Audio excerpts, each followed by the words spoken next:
Happy new month, everybody. We are into the first week in the month of December, and in today's service we learned that God is interested in our good health, not just our spiritual well-being but our physical well-being. I saw in the book of John, 3 John chapter 2, that God said He wishes above all things that we may prosper and be in health. You see, and I understand also that health is wealth. And the pastor actually developed this point. He said, if health is wealth, then sickness is poverty. I understand this statement on two levels.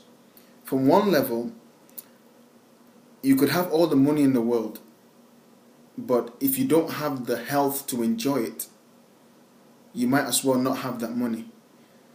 Another level, I also understand that based on a story that was told today, there was this rich man who was truly rich, but then he ended up becoming very poor because he spent a lot of his money on his condition, on his health condition. So all this points to the fact that we ought to take our health seriously, and God is interested in us being healthy. Today we were actually given a prescription, a spiritual drug, should I say, to keep us healthy. And this spiritual drug is joy. Joy says, whether you do this for me or you don't do this for me, I will still be joyful. Happiness is different to joy. Happiness is based on happenings. Happiness says, oh, you bought me this. Oh, I'm so happy. Oh, I'm so happy I ate this today. Oh, I'm so happy. But joy says, whether I ate or I didn't eat, I'm still happy. Whether you gave me this or you didn't give it to me, I'm still happy. This is what makes joy different to happiness.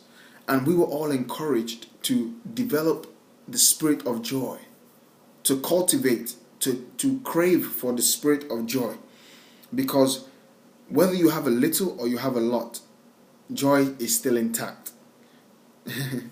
Also, someone could steal everything you have, but as long as they don't steal your joy, there is hope for you.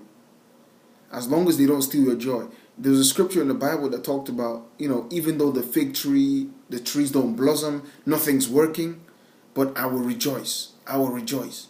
And when we rejoice, that's the stepping stone to our coming out of that situation of lack and that situation of need.